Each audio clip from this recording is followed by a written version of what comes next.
చదువుకుందాము. Page సంఖ్య 563 పాత నిబంధనలో. నా ప్రియురాల, నీవు సుందరివి, నీవు సుందరివి.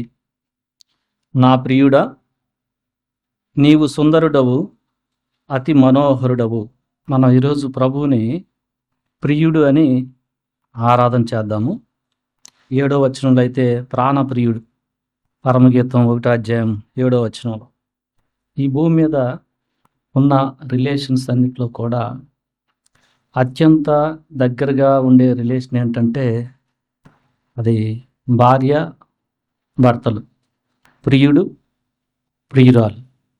అలానే క్రీస్తులో రక్షణ పొందిన మనకి ఉన్న క్లోజెస్ట్ రిలేషన్ ఏంటంటే సంఘము ఆయన భార్య, ఆయన భర్త. సో మనం రక్షణ పొందిన తర్వాత క్రీస్తు మనకి భర్త, ఆయన ప్రియుడు అని మనం క్లోజ్గా మనం ఆయన సహవాసం నడుస్తూ ఉంటే చాలా ఇంటిమేట్ రిలేషన్ ఉంటుంది. ఆ రిలేషన్ని అడ్డు వచ్చే ప్రతిదీ కూడా నువ్వు పక్కన పెట్టేస్తావు. ఒకప్పుడు మనం అలా కాదు.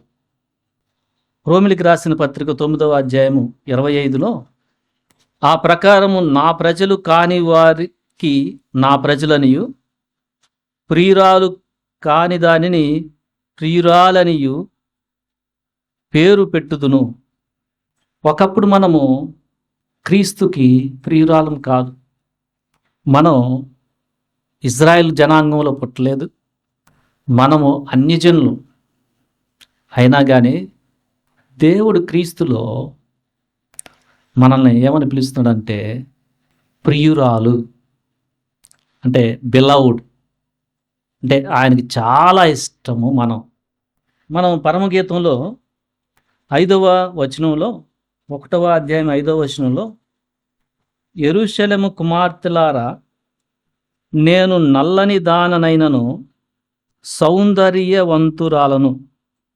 6వ వచనం, నల్లని దాననని నన్ను చిన్న చూపులు చూడకుడి, నేను ఎండ తగిలిన దానను. ఇది ఒక పద్యం రూపంలో రాసిన ఈ పరమగీతం అనే పుస్తకం క్రీస్తులో ఒకప్పుడు మనము మన అతిక్రమాలు, చెడిపోయిన మనసు ఇవన్నీ కలిగి అపవాది యొక్క చెరకి మనం బాధితులమై ఎండ తగిలి మనం అపవిత్రులమైపోయాం. బట్ క్రీస్తులో ఇప్పుడు మన స్థితి ఏంటంటే మనం ఇప్పుడు సౌందర్యవంతురాలను అంటున్నాడు ప్రభు. మనం క్రీస్తులో ఆయనకి చాలా బ్యూటిఫుల్. ఒకప్పుడు నా స్థితి నీ స్థితి అయితే ఈ ప్రపంచంలో ఉన్న, లోకములో ఉన్న దాన్ని మనం ప్రేమించి, శరీరాశ, నేత్రాశ, జీవపుడారాన్ని మనం ప్రేమించి మన హృదయాన్ని అంతా కూడా చాలా రోత చేసుకున్నాం, అపవిత్రతలో గడిపాం. అయితే యేసుక్రీస్తులో క్రీస్తు మనల్ని ఏమని పిలుస్తున్నాడంటే ఆయన దగ్గరికి వచ్చిన తర్వాత నువ్వు సౌందర్యవంతురాలదానవు, నువ్వు నా ప్రియురాలవు అని చెప్తున్నాడు. ఇదంతా మనకి బ్యూటిఫుల్.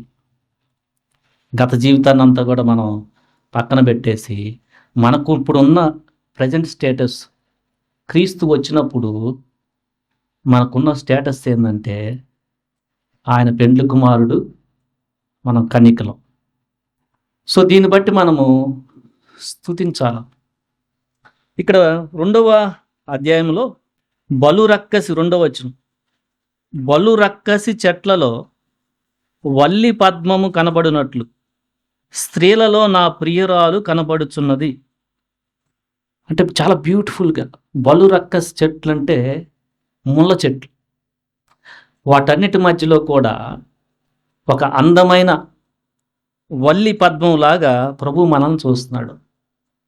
అయితే మనం ఎలా చూస్తున్నామంటే అడవి వృక్షములలో 3వ వచనం, జల్దరు వృక్షం ఎట్లున్నదో పురుషులలో నా ప్రియుడు అట్లున్నాడు. అంటే యేసు ప్రభువారు రక్షణ పొందిన బిడ్డకి ఎంత బ్యూటిఫుల్ అంటే, అడవి వృక్షాలు వాటి మధ్య యాపిల్ చెట్టు, జలదర వృక్షం అంటే యాపిల్ చెట్టు ఎంత బ్యూటిఫుల్గా ఉంటుందో, మనకి ఆయన అంత బ్యూటిఫుల్ రక్షించబడిన వారికి. అంటే రక్షణ పొందిన బిడ్డ యొక్క కాన్సన్ట్రేషన్ అంతా కూడా క్రీస్తు మీదే, ఆయన యొక్క సౌందర్యం మీదే, ఆయన ప్రేమ, ఆయన వాత్సల్యత, ఆయన కృప, ఆయన కరుణ, ఆయన జాలి, దయ, అన్నిటిని మీద మన కాన్సన్ట్రేషన్ ఉంటుంది కాబట్టి పక్కనే ఏం కనిపించు, అది రిలేషన్. సో రక్షణ పొందిన మనకి ఆయన ప్రియుడు, ప్రాణప్రియుడు, అతి సుందరుడు. తర్వాత ఆయన చెప్తున్న మాటలు 1వ అధ్యాయం 8లో ఆయన నారీమణి సుందరి అని పిలుస్తున్నాడు. ఇప్పుడు మనం నల్లని వాళ్ళం కాదు, అంటే నారీమణి అంటే స్త్రీల అందరిలో కూడా సౌందర్యం కలిగిన దాను అని. ఇందాక ప్రియురాలు ఎట్లా చెప్తుందో, అడవి చెట్లన్నిట్లో కూడా జలధర వృక్షంలాగా నువ్వు ఉన్నావు. 10,000 మందిలో నా ప్రియుని గుర్తించవచ్చు. సో ఆయనంటే నాకు చాలా ఇష్టము. ఆ తర్వాత 5వ అధ్యాయంలో 10వ మాట, నా ప్రియుడు ధవలవర్ణుడు, రత్నవర్ణుడు, 10,000 మంది పురుషుల్లో అతన్ని గుర్తించవచ్చును. యేసు ప్రభువారు మనకి ప్రియుడు, ఆయన పరిశుద్ధుడు. ధవల అంటే తెలుపు. తెలుపు దేనికి గుర్తుగా ఉందంటే పరిశుద్ధత.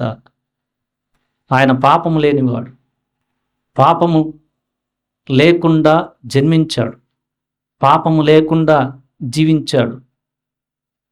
పాపులమైన మన కోసం సిలువలో రత్నవర్ణుడుగా మారాడు. ధవలవర్ణుడైన పరిశుద్ధుడైన ఆయన నా కోసం, ప్రియురాలు కాని నల్లని దాన్నైనా నా కోసం సౌందర్యవంతురాలిగా చేర్చుకుంటానికి ఆయన స్వరూపం కోల్పోయాడు. ధవలవర్ణుడల్లా రత్నవర్ణుడయ్యాడు. అది నాకు, రక్షణ పొందిన మీకు క్రీస్తు చేసింది. ప్రభువా, నా కోసం నువ్వు ధవలవర్ణుడు, రత్నవర్ణుడుగా అయ్యావు, స్వరూపాన్ని కోల్పోయావు. నువ్వు బహు సుందరుడు, పరిశుద్ధుడు, నీ ప్రేమ కొలత లేదండి, నీ కృప ఆకాశం కంటే ఉన్నతమైంది, నీ దయ ఆయుష్కాలం అంతా ఉంటుంది.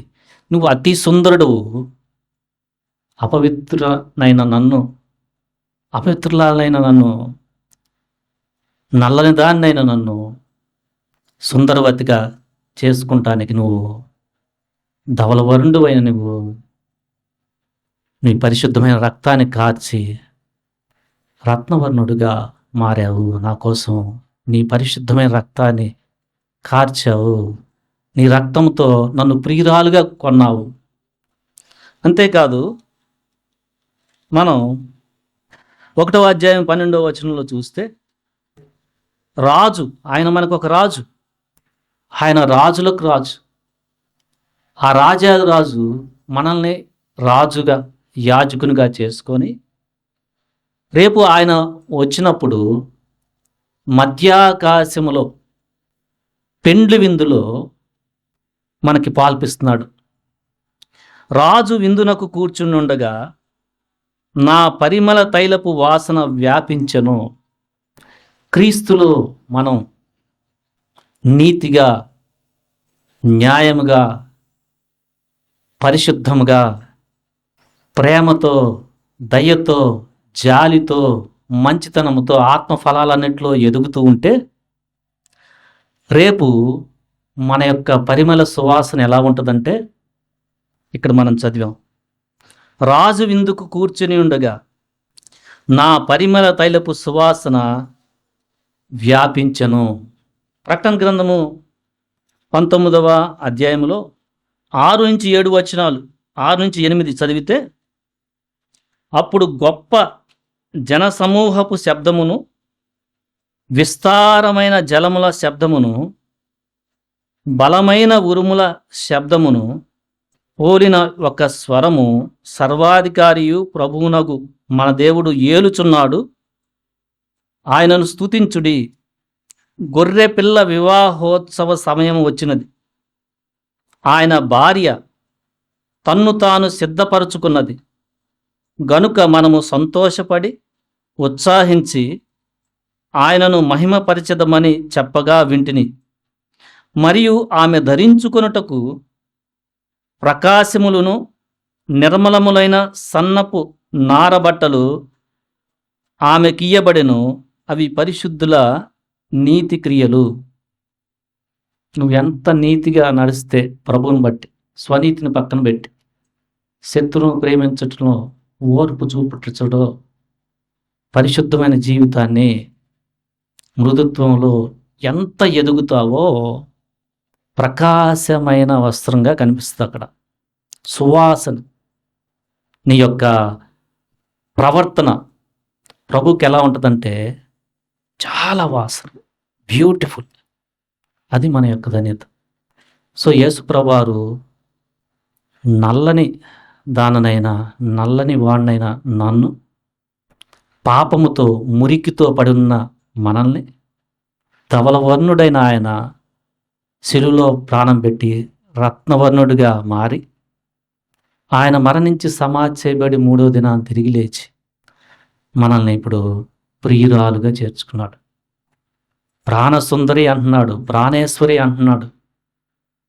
నువ్వు స్త్రీలలో అందరిలో కంటే చాలా సుందరమైన దానవు. అడవి చెట్ల మధ్య జల్దరి వృక్షం వలె ఆయన మనకున్నాడు. ఆయనకైతే బలురక్కసి చెట్ల మధ్య పద్మవల్లిలాగా మనం ఉన్నాం. అది ఇద్దరి మధ్య రిలేషన్. అంతేకాదు, రేపు ఆయన వస్తున్నాడు.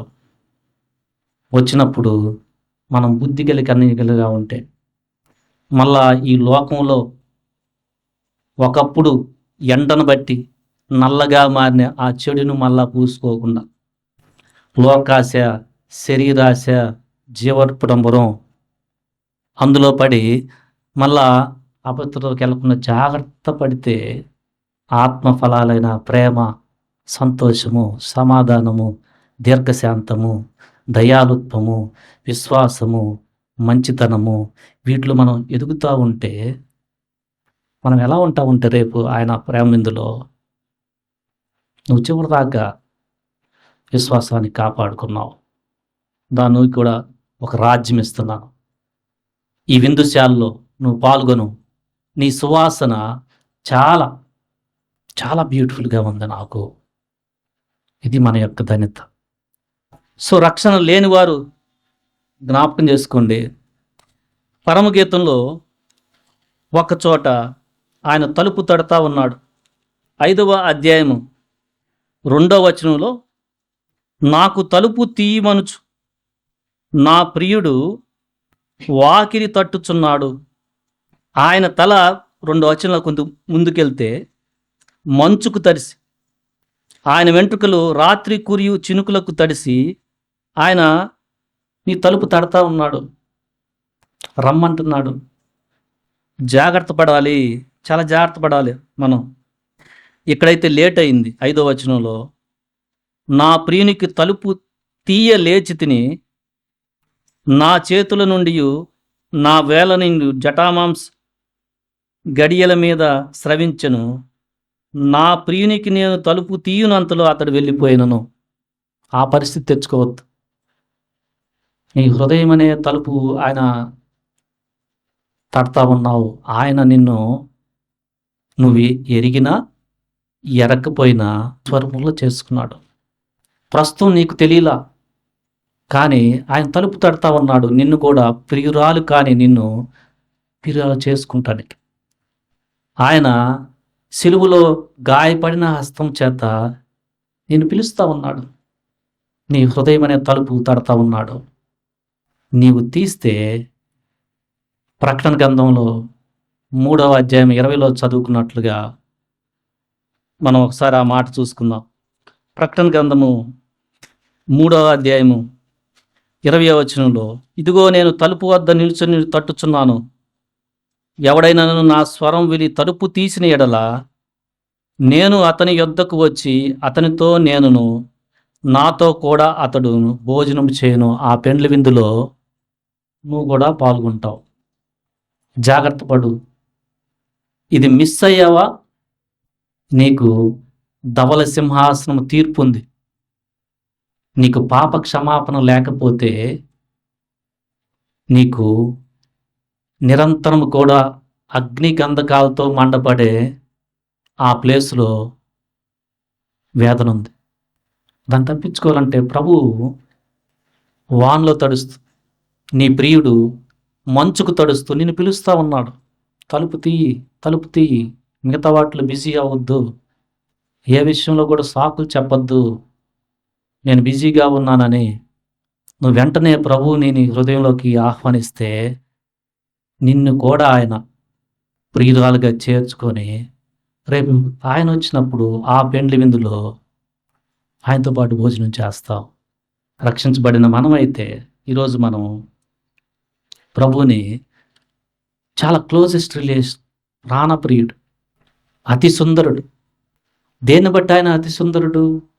ఆయన ప్రేమ, కనికరము, కృప, దీర్ఘశాంతం, దయాళుత్వం, ఆయన యొక్క వాత్సల్యత, శత్రువైన మనల్ని ప్రేమించటం, ఆయన రక్తముతో మనల్ని కొనుక్కోవటం, మనకు రక్షణ ఇవ్వటం.